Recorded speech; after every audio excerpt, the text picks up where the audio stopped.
let me give you a stretch goal. Now, we want everyone to get to 1 million, and we really believe that can happen really easily. For most guys, you should be able. You should the cycle. I think with no matter what money you have, you should be able to hit low six figures.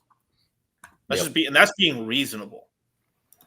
For some of you guys, you might touch the higher end of the 6-figure range, or maybe low end 1 million and some change. If you start from zero now and you really are like DCAing hardcore and you're really focused and you make crypto your life in terms of like, besides your work, and then afterwards you listen to videos and you're going crazy with it, so I fucking don't see how you can pull 6 figures plus on this market. That's not impossible. I've done it. I've done it in my first fucking cycle. For real, with and I didn't have as much money like as I do now and stuff, and my business was just barely growing to the point where it was starting to make money and stuff. So, people don't even know this. Like, I was not making a ton of money really from it took me 6.5 years in my business before I started making like okay money, and that's just like, wow, I'm finally making like 100K a year. Cool, like. And that took me like having every advantage in terms of like being Hispanic. No, I'm joking. But having every advantage in terms of like, I have family in the industry. I'm able to ask questions. They're not giving me handouts, but they're giving me like, I ask, hey, uncle, how do you do this? How do you do that? Okay, cool. Being able to like, shout out to my family and stuff. They like, if I ever had a big job, like sometimes I'd be able to ask them, can I borrow an equipment or something like that? They give me, they help me out a lot like that. But asking for advice, it was like asking for advice. He was like, okay, Miguel, you do it like this and this, but then I had to go do it myself, right? And on top of that, they weren't helping me source jobs. I had to source my own jobs. But I was able to then funnel somewhat of that little capital I had at the time and stuff. And you guys have heard my stories before of just being able to like literally only being able to put like $20 or $40 a day or something like fuck it, I won't eat lunch today. I'll put that extra, whatever, $23 into crypto and stuff for Bitcoin. And then my goal, I was crazy about getting to 1 Bitcoin. I was crazy about it. And finally, when I hit that 1 Bitcoin, I was so fucking happy. And then you know what I did with that Bitcoin? I converted into Ethereum for the hex what's called wow, dude, it's been a long, it's late. Amplifier? Not the amplifier. No, what was the thing called? It? Yeah, I know. Like Jesus is having a fucking brain aneurysm. The first 1 year. Wow. In November, you guys were celebrating the shit out of it. What was that called? Yeah, it was a big payday. It was a big payday, but it was the amplifier. The amplifier. Yeah, it was like the whole. Yeah, it was a whole. Yeah. That's what I thought. That's what I said. Yeah, bro, having an aneurysm is what's going on. Not right only an aneurysm, but again, Hex Jesus is forgetting the scripture right now. It's like literally 1:35 in the morning here after doing like 5 or 6 days straight of content and then flying across half the continent to get here. So yeah.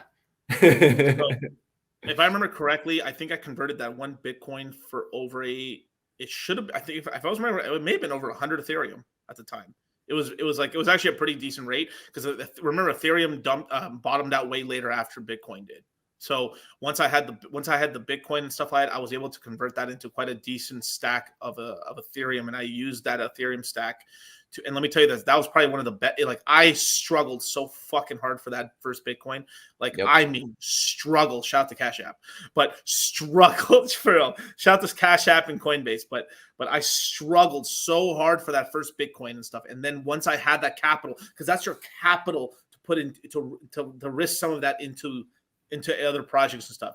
And what I remember I left myself with like 20% of a Bitcoin and some other, and a couple other, I think I had a little bit of Litecoin left, and I kept that there as like an emergency in real life if I needed cash. And it did happen. Actually, it ended up I think like 3 or 4 months into Hex. I ended up like, holy crap, I need some more money and stuff. So I sold a little bit of Bitcoin to shore me up for workers and stuff. And then it was like, as soon as I did that, it's kind of funny. The lowest point in your business, like literally, it was like, fuck, I have to sell half my crypto portfolio to get myself out of a hole in real life. Sold it, kept DCing into Hex during the AA amplifiers.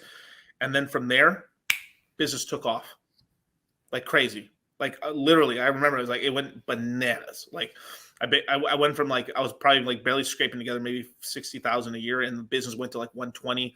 Then we went higher from there. DCC, did you free claim your Hex using BTC? Yes, I did. And I self-referred myself. Let me tell you this, like I was so like helped trying to get so many people into Hex. And this is not just gonna be about Hex. We're gonna be talking about a lot of other coins as well.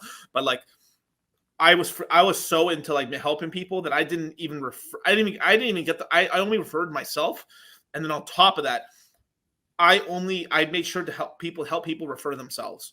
So I didn't even get a referral bonus for anything. So I double check. I onboarded so many people into Hex early on and stuff as it was launching, and then from there, once we started YouTubing and stuff, like bro, like with the Discord Syndicate and like Hexologists, like we onboarded just fucking everybody from there and stuff. Oh, until, like until the crypto mindset course came along. Yeah.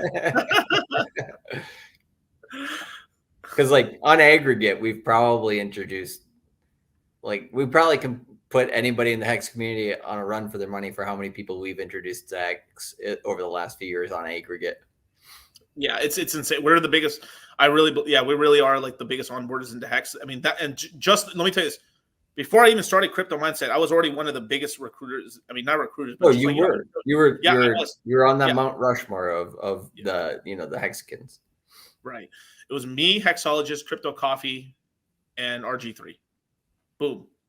It was only 3 channels, right? Crypto Coffee's channel, Discord Syndicate, and Hexologist. We streamed the entire fucking time. I was with the Discord Syndicate for the whole AA Amplifier, the big payday, all of it.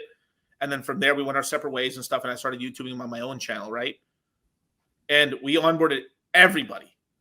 Anyone who's anybody in Pulse Chain and all the stuff, sacrifices, all the biggest, everybody came from that show, and we helped a bunch of people like onboard and start their own channels from there and stuff. Then from that fucking point, then we started Crypto fucking Mindset, and then from there we onboarded even fucking more people into crypto space. 13,000 with this course strong in terms of like courses, products, and services, and everything. Yeah, everything put together and stuff. So on top of there, a good portion of those people ended up into Hex as well. So literally, we probably did more than 20% or 25% of everyone in Hex, period. And that's probably the same thing for Pulse Chain right now, too. It's going to get even better for Pulse Chain,